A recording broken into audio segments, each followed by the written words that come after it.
So, with Christmas coming up, one of the things that I've been thinking about over the last couple of years uh, that happens when I'm thinking about the Christmas story is to think about another story that happens long after the Christmas story, and that is Jesus on the temple steps celebrating Hanukkah. And he stands on the temple steps and tells the world, tells everyone in the temple, "I am the light of the world."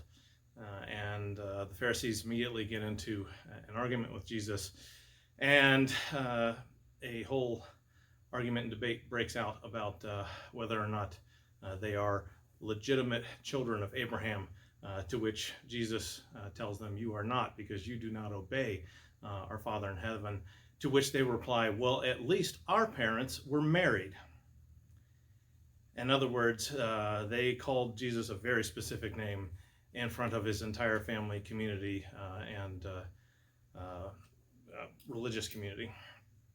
And how would they even know that? Well, during the Nativity, one of the things that we're not always aware of here in the West is because the word in the Nativity story was translated to our ears. It sounds like they couldn't find a room at the Motel 6. But that word inn just meant place of lodging. And if you remember, they were to go back to the hometown of the family, which means that they were probably staying in a family house.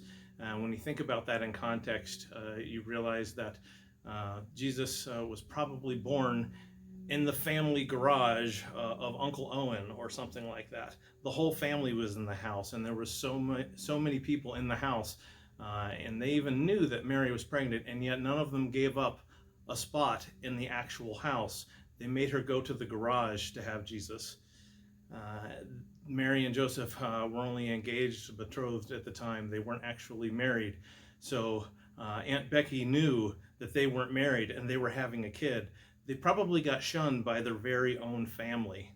And then when Jesus was an adult preaching to everyone in the temple, everyone again brought that up and said and shunned him.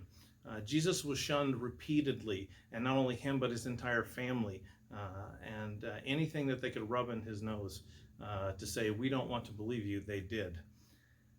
And there are times when we have moments in our lives outside of the four walls of the church where uh, when we declare our faith in some form or fashion to people who don't believe, they like to rub back anything in our face that will help besmirch whatever reputation we may or may not have, or try to tear down what we believe in.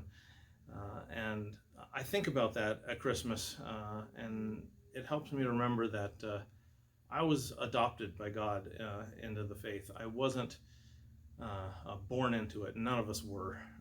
God chose us and we chose him.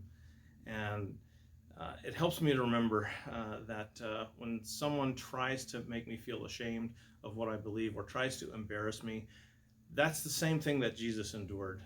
And he had it much, much worse. Much, much worse. And I find that to be encouraging because he really does understand. And to me, that is a really, really big part of what the Christmas story is all about.